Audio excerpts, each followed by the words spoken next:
And started off here with the Philadelphia Eagles taking on the Green Bay Packers in Lambeau Field. And Packers a 1 point favorite here, but there are personnel issues. You wonder if the Packers can do it against this hot Eagles squad, kind of with a makeshift receiving core here on Monday night. I mean, they've got so many injuries in this receiving core. I don't know. It seems like every year the Packers have injuries in the receivers and the tight ends. Something is always bugging them with the injury bug, if you will. But we got to take a look at who's available really for the Green Bay Packers with these wide receivers out here tonight.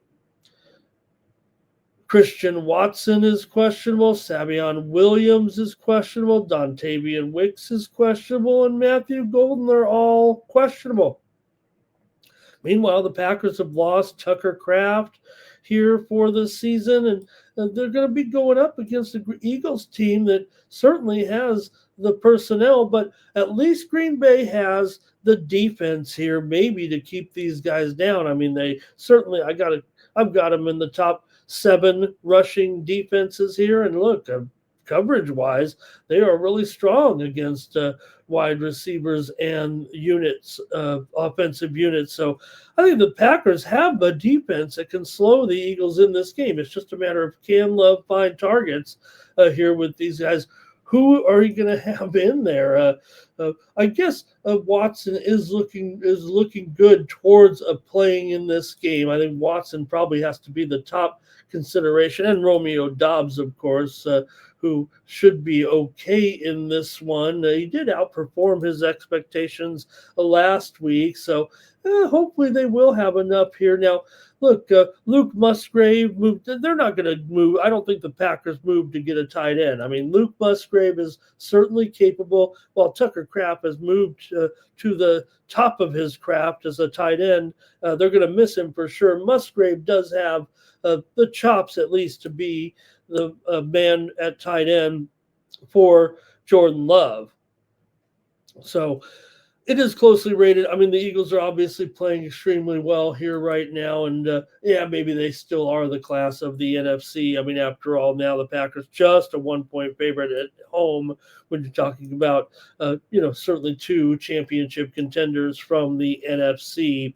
Eagles here, they have been outgained in 6 of 7 games. I think that shows the frustration they've had on offense. They have injury concerns too, but it looks like A.J. Brown, he has been cleared here pretty much. He's probable for the game. Saquon's got a groin injury. He's in there. He's okay and ready to go. So they'll be just fine. Now we know Jair Alexander is out of this game for Philadelphia here, but Eagles did run the ball effectively last week. That's kind of one of the areas where they were having a problem of late. Eagles are 12-6 against the spread in their last 18 games, coming in off of a win. They're 3-1 against the spread on the road so far this season. Packers are just 3-5 against the spread overall. Philadelphia 5-3 ATS. Philadelphia is 5-3 to the over this season. They're also 3-1 to the over at on the road, but Green Bay is 1-3 to the under at home.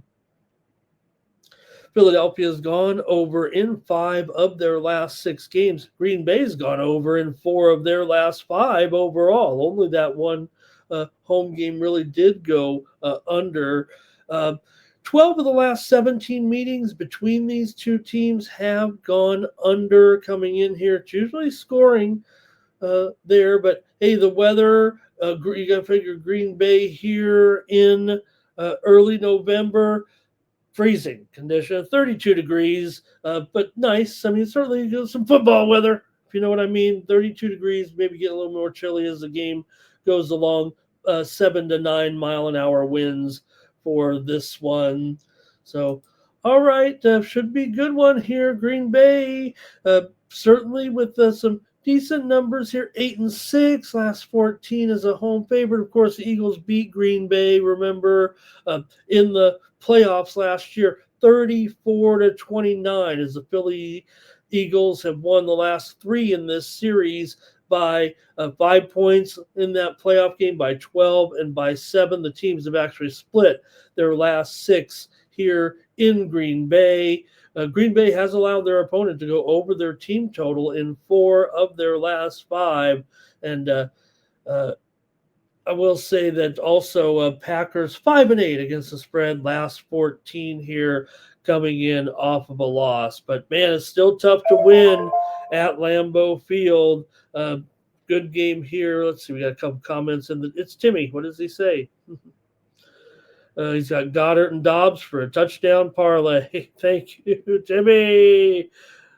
Well, at least we got someone in there with me, joining me here on Night Moves. We got 3 dozen of you watching here right now, so I really appreciate you guys tagging along. We're going to preview the NBA as well as a few games in college basketball, and there are 4 games on the ice. So, all right, for me in this one, I'm going to still ride with the Pack here, take them at home. I know that, the Eagles got some issues here, but hey, the Pack still has, I think, the defense here, right? They've got maybe the best player on defense in Parsons, and I think here against the Eagles, I'd say it's a relatively poor matchup for the offense overall. Dallas Goedert is probably my favorite player in the game here, actually, on his props, but I don't know if it'll be enough. Like I said, Packer defense certainly can maybe slow that group on offense, including Saquon, including Antonio Brown and Devonta Smith. Maybe they'll be under their prop totals here in this one. I'm kind of neutral on everybody over on the Green Bay side, although Musgrave, that is a tough matchup, even if Kraft was in Philadelphia, probably, in my opinion, number 1 in the league against tight ends. So I'm going to take the Packers, though, here to win this one against the Philadelphia Eagles here on Monday night at home. Thank you for watching. For more free pick videos, be sure to subscribe to our channel. And if you're looking for Ramon's best bets and his premium picks, be sure to click the link in the description to take you right over to Ramon's handicapper page at Tony'sPicks.com.